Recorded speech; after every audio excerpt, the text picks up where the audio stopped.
Hi, welcome to കോൺവോൾ. ഞങ്ങൾ ഇന്നലെ വന്ന് ഇവിടെ ചെക്ക് ഇൻ ചെയ്തു, ഉറങ്ങി, രാവിലെ എണീറ്റതേ ഉള്ളൂ. വേറെ ആരും എണീറ്റിട്ടില്ല. ഇനിയിപ്പോൾ നമ്മൾ ടിൻഡഗൽ ഗ്രാസിൽ പോകാൻ ഇന്നാണ് പ്ലാൻ ചെയ്തിരിക്കണേ. പിന്നെ ഇവിടെ ബീച്ചസ് ആണല്ലോ ഫേമസ് ആയിട്ടുള്ള, അപ്പോൾ ഏതെങ്കിലും ഒരു ബീച്ചിലൊക്കെ പോകണമെന്നുണ്ട്. So today is day 2. ഇന്നലെ നമ്മൾ വേറെ എവിടേക്കോ പോകണമെന്നൊക്കെ വിചാരിച്ചു, പക്ഷേ എല്ലാം ഒന്നും നടന്നില്ല. പിന്നെ എവിടെയൊക്കെ പോകാൻ പറ്റുമെന്ന് അറിയത്തില്ല. നമുക്ക് നോക്കാം എവിടെയൊക്കെ പോകാൻ പറ്റുമെന്ന്. ഞങ്ങൾ താമസിക്കുന്നതിൻ്റെ ഫ്രണ്ടിൽ ഒരു കാടിൻ്റെ ഉള്ളിൽ താമസിക്കുന്ന പോലൊരു ഫീലുണ്ട്, നാട്ടിൽ പോയൊരു ഫീലുണ്ട്. അപ്പോൾ ഞാൻ ഇവിടെയൊക്കെ ഒന്ന് നിങ്ങളെ ചുറ്റി കാണിച്ചു തരാം. ഈ പ്രോപ്പർട്ടിയിൽ കുറേ ഇങ്ങനത്തെ നല്ല വുഡൻ ഹൗസസ് ഉണ്ട്, പിന്നെ കുറേ പോട്ട്സ് ഉണ്ട്. നല്ല രസമുണ്ട് നടക്കുമ്പം. ശരിക്കും ഇതൊരു ആർട്ടിഫിഷ്യൽ ഫോറസ്റ്റിൻ്റെ ഉള്ളിൽ നിൽക്കണ പോലെയാണ് കേട്ടോ. കുറേ കിളികളും. ഞങ്ങൾ ഇന്നലെ വന്നപ്പം മലമുഴക്കി വേഴാമ്പലിൻ്റെ ഒച്ചയൊക്കെ കേട്ടായിരുന്നു. ഇനി അത് തന്നെ ആണോ എന്നറിയില്ല, കണ്ടില്ല. ഓക്കെ, കണ്ടോ, സച്ച് എ ബ്യൂട്ടിഫുൾ പ്ലേസ്.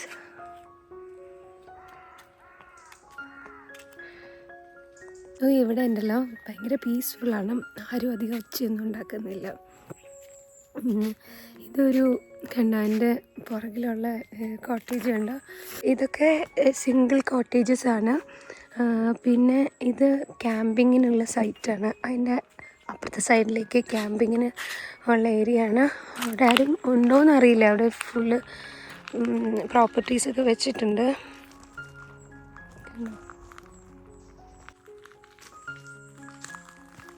ഇന്നലെ രാത്രി കുറുക്കൻ്റെ സൗണ്ടൊക്കെ ഉണ്ടായിരുന്നു.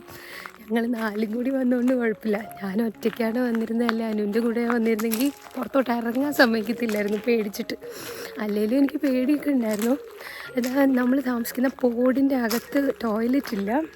സോ ഇതാണ് ടോയ്ലറ്റ് സെപ്പറേറ്റാണ്. നല്ല വൃത്തിയുള്ള നല്ല വാഷ്റൂമാണ്. ഞാനിപ്പോൾ അങ്ങോട്ട് പോയി കാണിക്കുന്നില്ല. അപ്പോൾ നല്ല ടോയ്ലറ്റാണ്.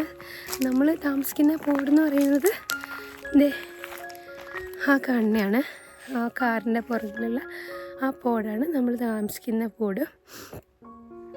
അപ്പോൾ അതിൻ്റെ തൊട്ടിപ്പുറത്ത് തന്നെയാണ് ടോയ്ലറ്റ് ഉള്ളത്. നല്ലതാണ് കേട്ടോ, ആ beautiful place.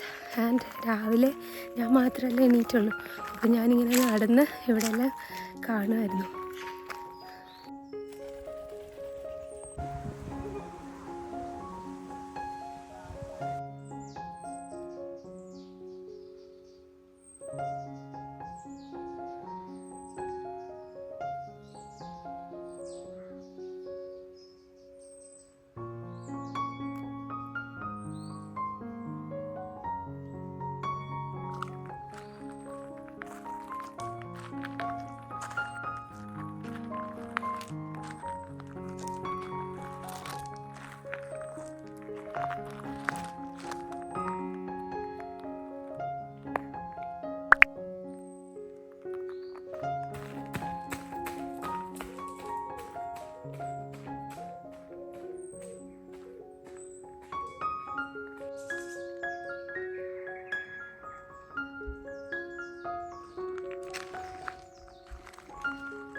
No, first of all we go to the Tentacle Castle.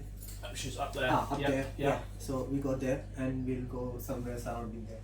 Yeah. അങ്ങനെ നമ്മൾ റുദൺവാലിയിൽ നിന്ന് ടാറ്റ ബൈബൈയൊക്കെ പറഞ്ഞു വന്നു. അപ്പം നമ്മൾ ഇന്നലെ പോയപ്പോഴത്തേക്കും കുറേ ചാത്തൻ സേവ എന്നൊക്കെ പറഞ്ഞ് നമ്മൾ പേടിച്ചൊരു സ്ഥലമല്ലേ, അവിടെ വന്നതാണ് രാവിലെ. എന്താണ് അവിടെ നിന്ന് അറിയാനായിട്ട് ഒരു ക്യൂരിയോസിറ്റി. അപ്പുറത്തും ഇപ്പുറത്തുമുള്ള പറമ്പിലൊക്കെ ധാരാളം ഇങ്ങനെ നമ്മുടെ ആർമിയുടെ വെഹിക്കിൾസൊക്കെ ഇങ്ങനെ പെയിൻറ്റ് ചെയ്ത് ആകെ ഡംപ് ചെയ്ത മാതിരി കിടപ്പുണ്ട്. കാലഹരണപ്പെട്ട കുറേ വെഹിക്കിൾസാണ്. ആരെയും കാണുന്നൊന്നുമില്ല. അകത്തിനി ആരെങ്കിലും ഉണ്ടോ എന്ന് അറിയത്തില്ല. നമുക്കൊന്ന് ഇവിടെ ചുറ്റി നടന്ന് കാണിച്ചു തരാം ഞാൻ. ഇവിടെ കുറേ ഇങ്ങനെ പല പല, എനിക്കിതിൻ്റെ മോഡലൊന്നും പറഞ്ഞുതരാൻ അറിയില്ല, കുറേ ടൈപ്പ് വെഹിക്കിൾസ് ഇങ്ങനെ കിടപ്പുണ്ട്.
അങ്ങനെ നമ്മൾ ലാസ്റ്റ് ആളെ കണ്ടുപിടിച്ചു. എന്താണെന്ന് വെച്ച് കഴിഞ്ഞാൽ ഇവിടെ ടയർ മാർക്സ് ഒക്കെ കണ്ടു. അപ്പോൾ ഞങ്ങൾ ആ വണ്ടിയുടെ അകത്ത് പെട്ടെന്ന് ഒരാൾ നിൽക്കുന്നവിടെ ആ വണ്ടി റിപ്പയർ ചെയ്തുകൊണ്ടിരിക്കുകയായിരുന്നു. ഒരു കുഞ്ഞപ്പൂപ്പൻ. അദ്ദേഹം പറഞ്ഞത് പുള്ളിക്കാരൻ പണ്ട് ആർമിയിലായിരുന്നു. അപ്പം അദ്ദേഹം ആർമിയിൽ നിന്ന് കളക്ട് ചെയ്ത കുറേ വെഹിക്കിൾസാണിത്. അദ്ദേഹം പല പല രാജ്യങ്ങളിൽ ബ്രിട്ടീഷ് ആർമിയുടെ ഒരു പോരാളിയായിട്ട് വർക്ക് ചെയ്തിട്ടുണ്ട്. അപ്പോൾ ആ വിശേഷങ്ങളൊക്കെ പറയുകയാണ്. So you are an army man, right? I was an army man, yeah. Yeah, and you got a nice collection from the army as well. Well, I spent 6 years in Aden and Oman. Yeah, and all over Palestine, Jordan, and Libya and all that. And yeah, and that was my job. And I used to have to go in with the enemy. അപ്പാപ്പന് ഇവിടെ ഒറ്റയ്ക്ക് താമസം. അപ്പാപ്പൻ്റെ property ആയത് മുഴുവൻ. അപ്പോൾ കുറേ തത്വങ്ങളൊക്കെ പറഞ്ഞു. നമ്മുടെ Indian ഹിസ്റ്ററിയൊക്കെ എന്നേക്കാൾ നന്നായിട്ട് അറിയാം.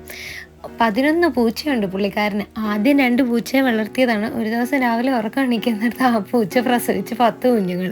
അങ്ങനെ 11 പൂച്ചയും പിന്നെ കുറേ നല്ല കാലഹരണപ്പെട്ട വെഹിക്കിൾസ് ഇപ്പോഴും റെഡിയാക്കിക്കൊണ്ടിരിക്കുകയാണ്. അതാണ് പുള്ളിക്കാരൻ്റെ പാഷൻ. ഓരോന്നിനെ പറ്റിയും പറഞ്ഞു തന്നുകൊണ്ടിരിക്കുകയാണ്. പുള്ളി ചിന്തിക്കുന്നത് എന്താണെന്ന് വെച്ച് കഴിഞ്ഞാൽ മനുഷ്യർക്ക് മാത്രമല്ല ജീവിക്കാൻ അവകാശം, പ്ലാന്റ്സിനും ആനിമൽസിനും ഒക്കെ ഉണ്ട്. അപ്പോൾ അതുകൊണ്ട് പൂച്ചക്കുഞ്ഞുങ്ങളെയൊന്നും കൂട്ടിലൊന്നും ഇട്ടിട്ടില്ല.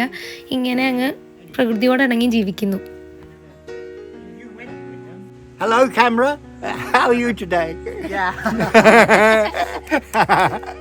Yeah. So it was very nice meeting you. It's very nice meeting you too. Thank you. That's all right, isn't it? Come back later and see you. Yeah. Thank you. We might meet again. You never know. You never know. And here we arrived at our second destination for today. Day 2-ലെ second destination നമ്മൾ Tintagel കാസിലാണ്. ഞാൻ ഒരുപാട് തവണ തെറ്റിച്ച് ടിൻഡഗൽ എന്ന് പറഞ്ഞുകൊണ്ടിരുന്നു. അപ്പൂപ്പനാണ് ഇന്ന് എനിക്ക് പറഞ്ഞു തന്നത് ടിൻഡഗൽ എന്നല്ല ടിൻഡജൽ എന്നാണ്. So we are heading to Tintagel castle. അതിന് മുന്നേ ആയിട്ട് നമ്മൾ ഇങ്ങനെ ഒരു കട കണ്ടു. ഉടനെ ചാടി അതിൽ കയറി.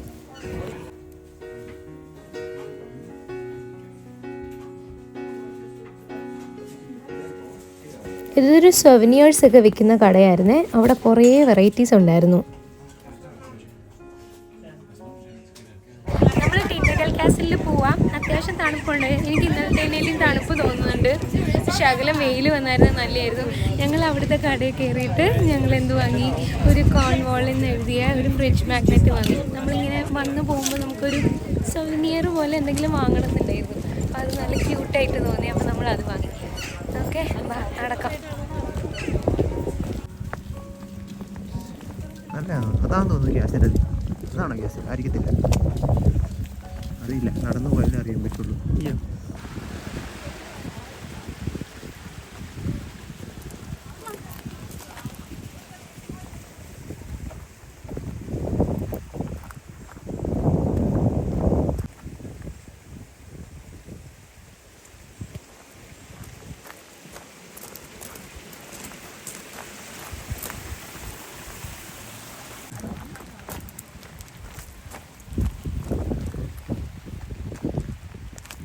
ഈ കുന്നും മലയും താണ്ടി നമ്മൾ പോകുന്നത് ടിൻഡജൽ കാസിൽ കാണാനാണ്. ഞാൻ ശ്രീകുട്ടി അങ്ങ് ഫ്രണ്ടിൽ നടന്നു തുടങ്ങി. അക്ഷയും അനുവും കൂടി ഫോട്ടോ എടുത്ത് മെല്ലെയാണ് വരണത്. ഇന്ന് ക്യാമറ ഫുൾ അനുവിനെ ഏൽപ്പിച്ചേക്കാണ്. അതെന്തോ അവിടെ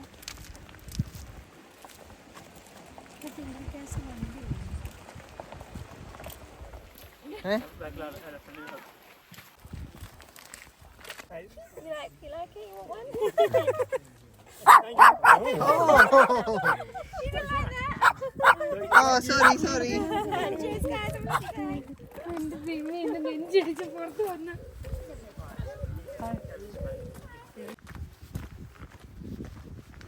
പരിപാടിയിൽ ചെറിയൊരു മാറ്റമുണ്ട് പിള്ളേച്ച. നമ്മൾ ഇന്ന് ടിൻഡജൽ കാസിൽ കാണുന്നില്ല. ടിൻഡജൽ കാസിലോട്ട് കയറാനുള്ള എൻട്രൻസ് ആയിരുന്നു ഞാൻ കുറച്ച് മുന്നേ കാണിച്ചത്. അവിടെ ചെന്നപ്പോൾ അറിയുന്നു ഒരാൾക്ക് 24 pounds ആണ്. അപ്പോൾ പിന്നെ നമ്മൾ 4 പേര് കയറുമ്പോൾ 100 pounds ആവും. ശരിക്കും ഞങ്ങൾക്ക് ആ കാസിൽ കാണണമെന്ന് വലിയ നിർബന്ധം ഇല്ലാത്തത് കൊണ്ട് നമ്മളോർത്ത് ഓക്കെ, ഇപ്പം എങ്കിൽ വേണ്ട, അത്രയും കോസ്റ്റ്ലി ആയിട്ട് നമ്മൾ ഇതൊരു ലോ കോസ്റ്റ് ട്രിപ്പാണ് പ്രതീക്ഷിച്ചത്. അപ്പം ആ പാലം കയറി ആ മല കയറുമ്പോഴാണ് ടിൻഡജൽ കാസിൽ. അപ്പം നമ്മൾ ആ പാലം കയറി ആ മല കയറിയില്ല. നമ്മൾ എന്ത് ചെയ്തു, നമ്മൾ ഈ മേളിൽ നിന്നുള്ള വ്യൂ കാണാമല്ലോ, അതിന് വേണ്ടിയിട്ട് അപ്പുറത്തെ ഒരു വഴി കയറി ഇപ്പുറത്തെ മല കയറി. അപ്പം നമുക്ക് താഴേക്കുള്ള വ്യൂ കാണാം. ആകെ ആ കാസിലുള്ളതെന്ന് പറഞ്ഞു കഴിഞ്ഞാൽ ഒരു കാലഹരണപ്പെട്ട കാസിലും പിന്നെ ഒരു പേരോർക്കുന്നില്ലല്ലോ പിന്നെ ഒരു പഴയ ഒരു റൂളറിൻ്റെ ഒരു സ്റ്റാച്യു ആണ്. അപ്പം നമ്മളോർത്തു തൽക്കാലം അവിടെ കയറണ്ട, തൽക്കാലം നമുക്ക് ഇവിടെ കയറാം. സോ നമ്മൾ ഇവിടെയാണ്.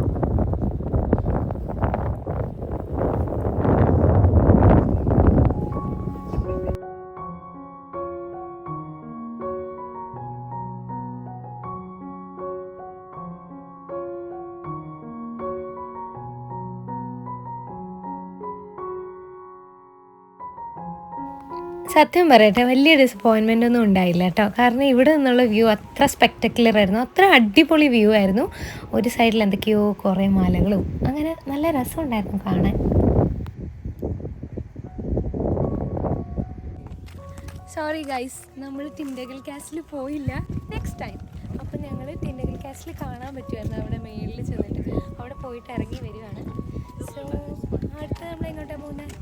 ബീച്ച് പോകണം. ബീച്ച്. ഓക്കെ, ഇതിൻ്റെ താഴെ തന്നെ ഒരു ബീച്ചുണ്ട്. അപ്പം നമ്മൾ ബീച്ചിലേക്ക് പോകാം.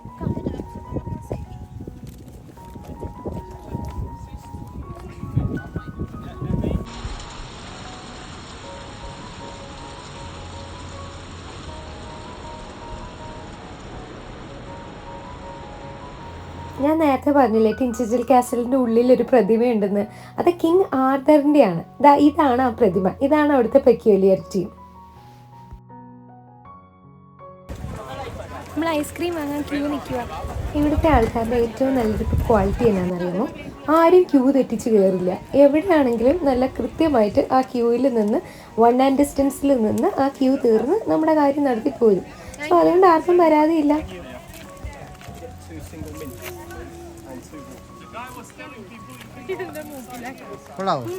സൂപ്പർ.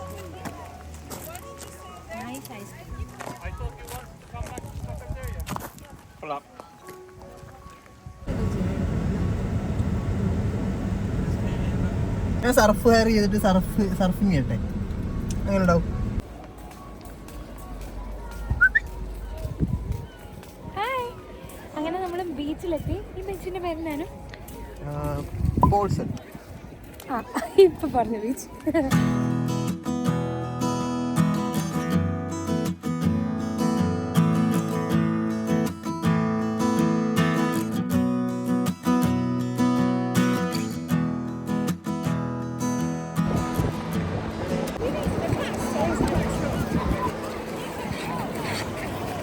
പിണ്ടക്കൽ കാസിൽ കാണാൻ പറ്റില്ലല്ലോ എന്താ ഇവിടെ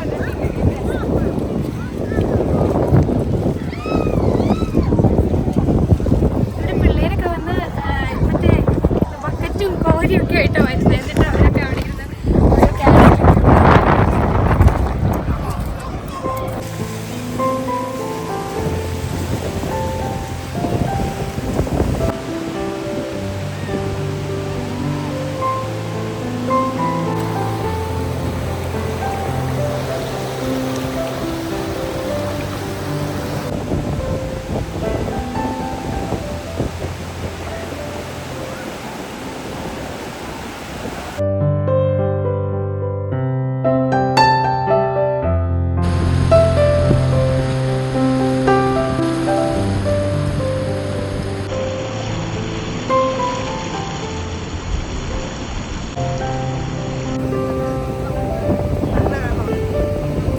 ഞങ്ങൾ ബീച്ചിൽ ഇറങ്ങിയപ്പോൾ ഒരു ലേഡിയെ പരിചയപ്പെട്ടെ. അപ്പോൾ അവർ അനുവിന് സർഫ് ചെയ്യാനുള്ള സാധനം കൊടുത്തു. ഇതാണ് ശരിക്കും പറയുന്നത്, when you really want something the entire universe conspires in helping you achieve it. അപ്പോൾ വന്നപ്പോഴേ അനു പറഞ്ഞത് കേട്ടില്ലായിരുന്നോ, സർഫ് ചെയ്യണം എന്ന് പറഞ്ഞുകൊണ്ടാണ് വന്നത്. അപ്പോൾ ആരും അല്ലാത്ത പെട്ടെന്ന് പരിചയപ്പെട്ട ഒരു ലേഡി അത് കൊടുത്തു, അത് സാധിച്ചു.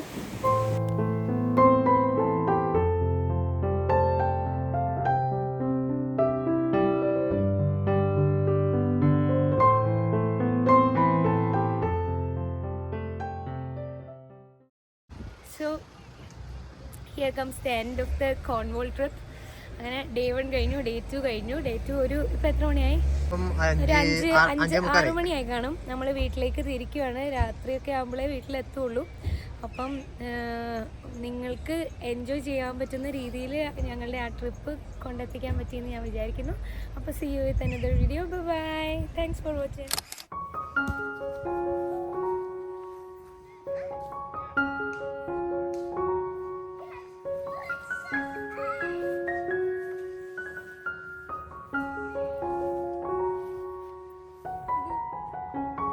നമ്മളിപ്പോ എങ്ങോട്ടാ പോകുന്നത്? കുന്നിന് മേലെ പ്രാവുകളെ.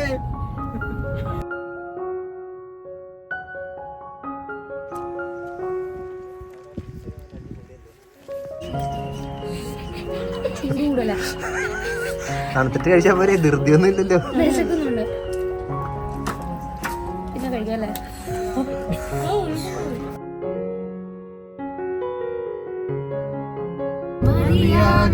ഒരു നാളിലും ഈ നല്ലൊരു നേരം ഇനിയില്ലിതുപോലെ സുഖമറിയുന്നൊരു